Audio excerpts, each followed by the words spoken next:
Dans cette partie, nous allons voir les différentes familles de plantes aromatiques et parcourir les noms latins des principales huiles essentielles, environ 70.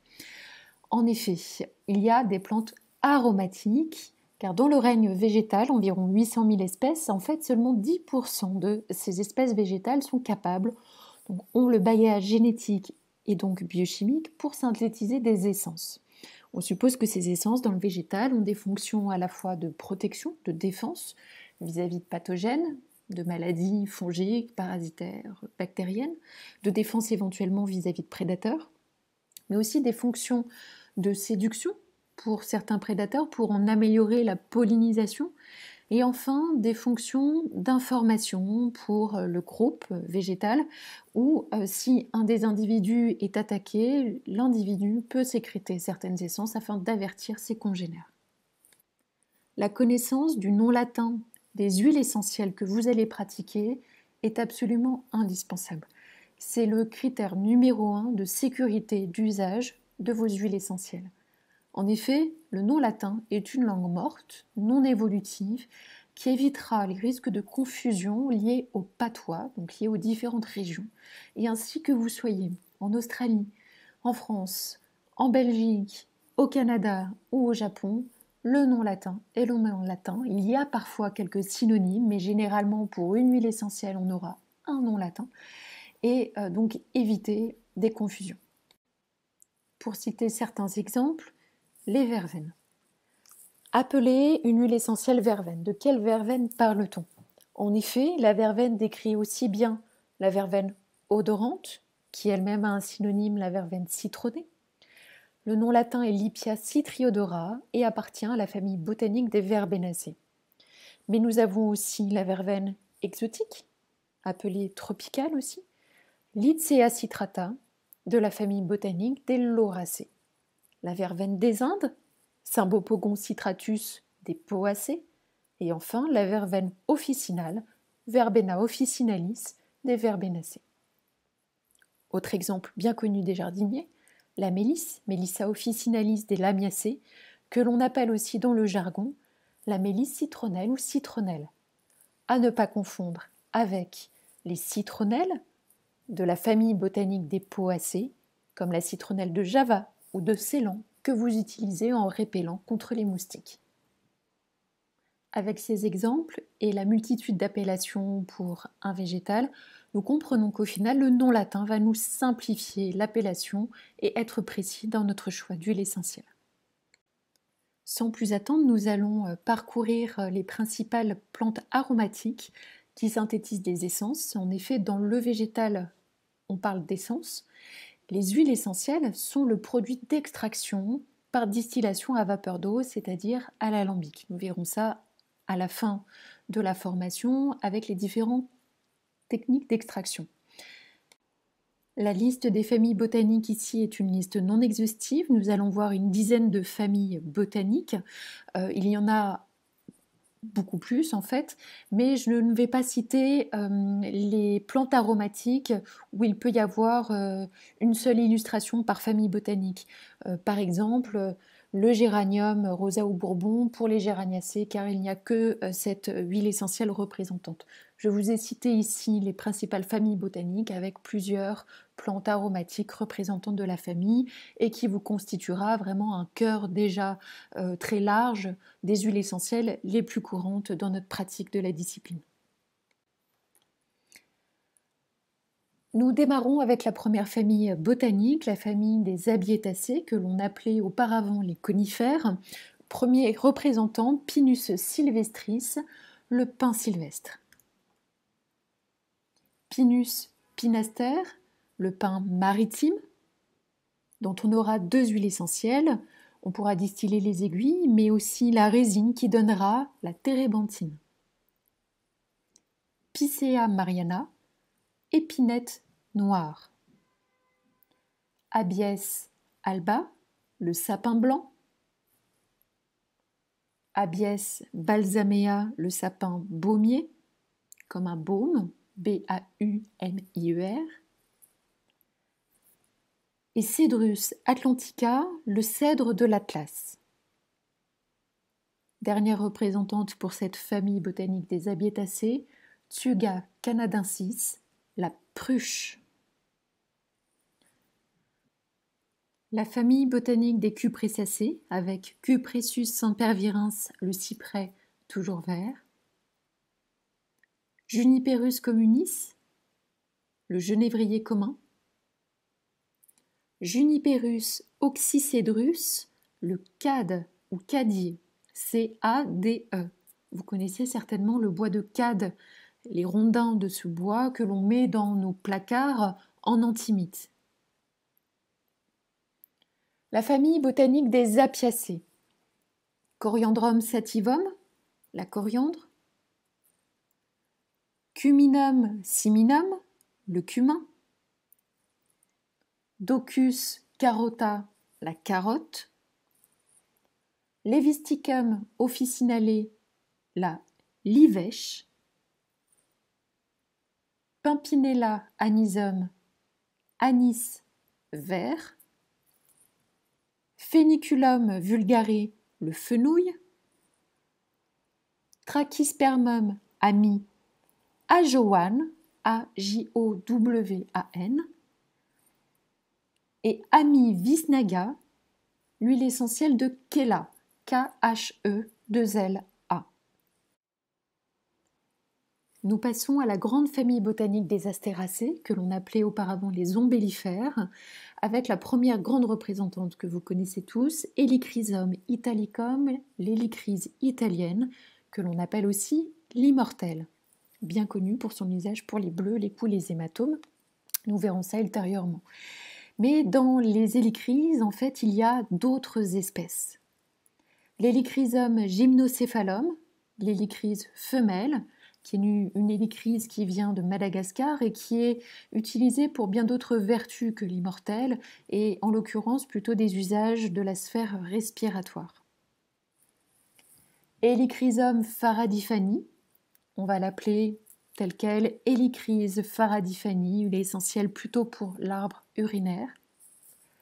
Helichrysum bracteiferum, l'hélicryse mâle, M-A accent circonflexe, L-E, sphère respiratoire aussi.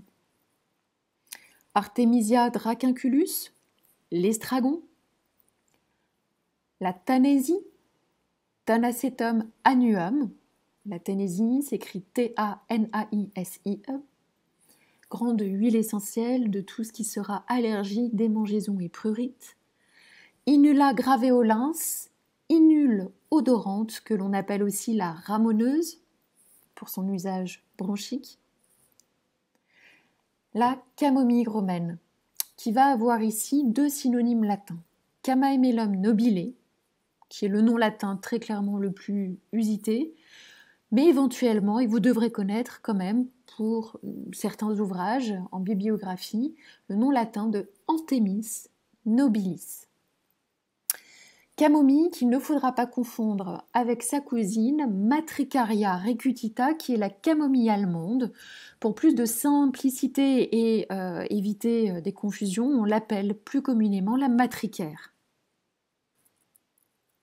Autre grande famille botanique, alors vous allez me dire elles sont toutes aussi importantes les unes que les autres quand on aime l'aromathérapie, mais c'est la famille botanique des Lamiacées, c'est la grande famille des plantes aromatiques de la Provence, avec les lavandes, les thym, les romarins, mélisse et autres menthes. Donc tout d'abord, la première représentante, qui est certainement l'huile essentielle la plus utilisée, Lavandula officinalis, la lavande officinale. Nous le reverrons un peu plus tard dans le cours. Ici, nous avons plusieurs synonymes latins et plusieurs synonymes d'usage courant. À Lavandula officinalis équivaut le synonyme Lavandula vera ou Lavandula angustifolia, que vous pourrez appeler en nom d'usage vulgaire lavande officinale, lavande vraie ou lavande tout court. Lavandula spica, qui aura aussi un synonyme latin qui est Lavandula latifolia pour large feuille, qui est la lavande aspic. Nous aurons aussi, je ne l'ai pas cité dans le diapo, Lavandula hybrida, qui est le lavandin, donc qui est une autre espèce de lavande. La Mélisse officinalis, la mélisse, donc, que l'on appelle aussi fréquemment dans le jargon jardinier la mélisse citronnelle. Mentha piperita, la menthe poivrée.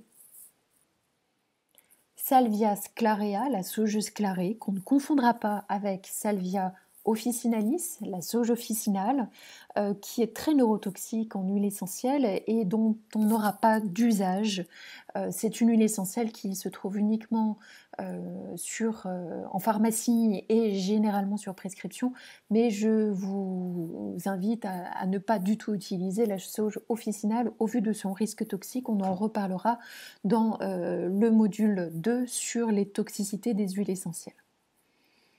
Thymus vulgaris, le thym vulgaire, qui nous permettra un peu plus loin là encore dans ce cours d'aborder les notions de chémotype, puisque en fonction des régions, nous aurons différentes huiles essentielles de thym, le thym à thymol, le thym à linalol, à géraniol ou encore à thujanol.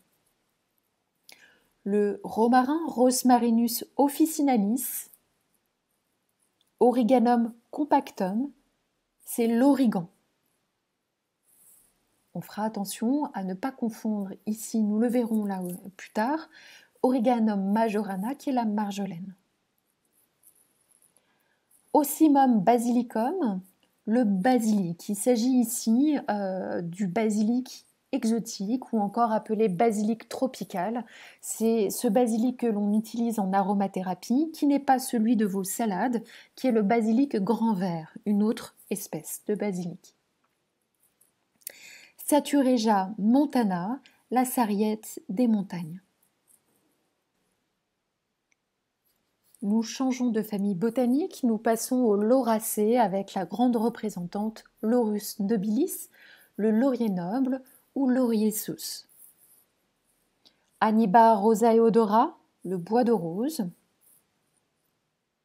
Cinnamomum zelanicum, qui est un synonyme latin, Cinnamomum verum, qui est la cannelle de Ceylan. Il y a une autre espèce de cannelle, utilisée aussi en aromathérapie, qui est Cinnamomum cassia, la cannelle de Chine. Lycea citrata, la lycée citronnée, que l'on appelle aussi la verveine exotique. Autre très grande famille botanique, la famille des myrtacées, c'est la famille des eucalyptus, du titri, etc. Melaleuca alternifolia, le titri ou arbre à thé. Melaleuca quinquinervia avec le niaouli, N-I-A-O-U-L-I.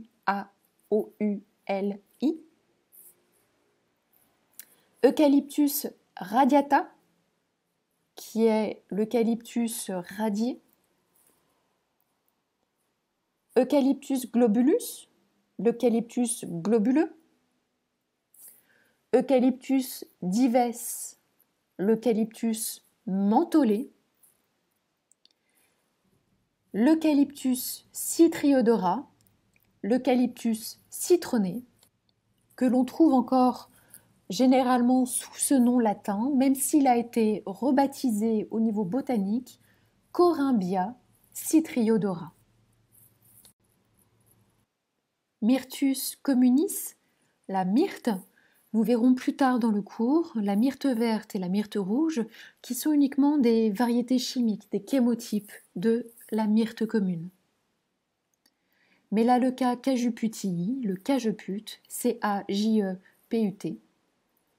Et pour terminer cette grande famille des myrtacées, Eugenia caryophyllata, le giroflier ou clou de girofle.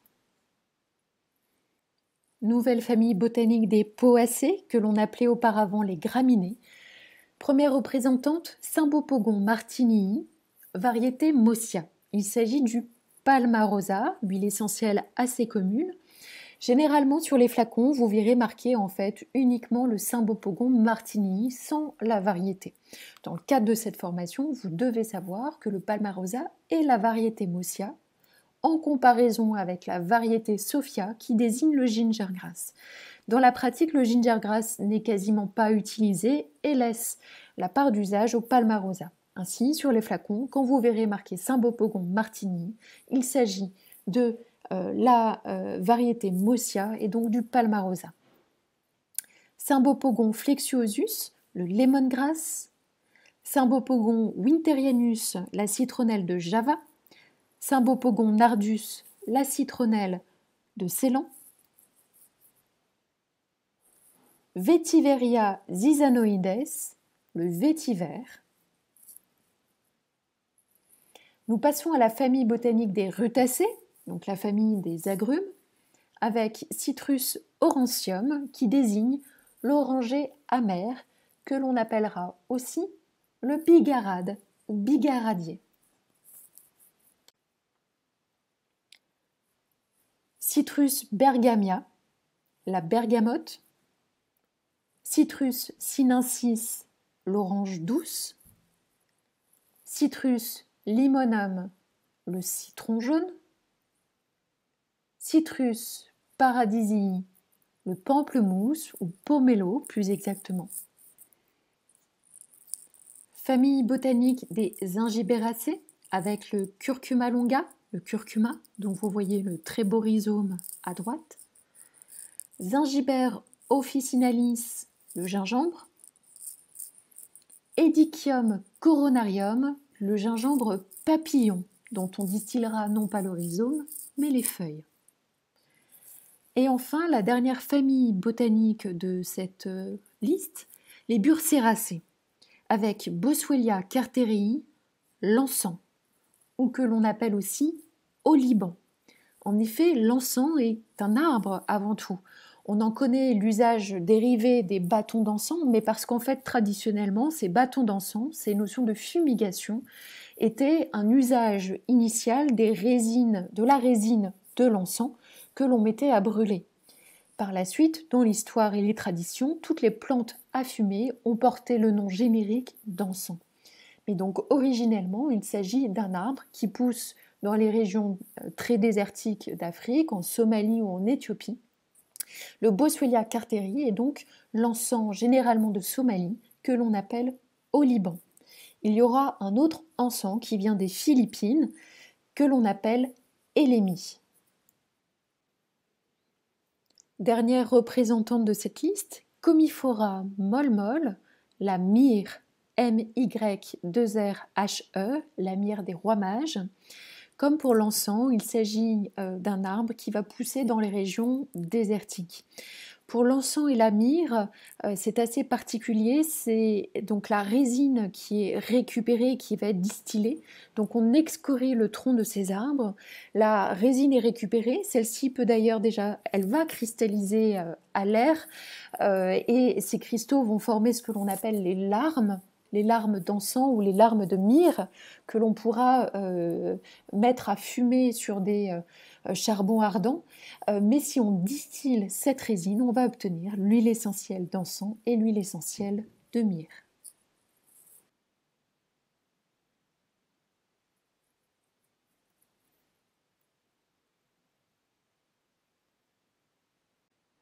Le Cinnamomum camphora à chémotype 1,8 cinéole est le nom latin du Ravintsara. R-A-V-I-N-T-S-A-R-A, cette grande huile essentielle que vous utilisez en stimulation de l'immunité, en antiviral pour tous les débuts de grippe. Donc, grande huile essentielle de la période hivernale. C'est important de s'arrêter ici une seconde, car sur le Ravintsara, il y a eu une problématique de reconnaissance botanique dans les années 70 et sur des anciennes éditions de certains ouvrages d'aromathérapie, vous trouverez encore un nom latin erroné qui est Ravensara aromatica, avec R-A-V-E-N-S-A-R-A, Ravensara aromatica. Donc attention, il y a eu une erreur de reconnaissance botanique.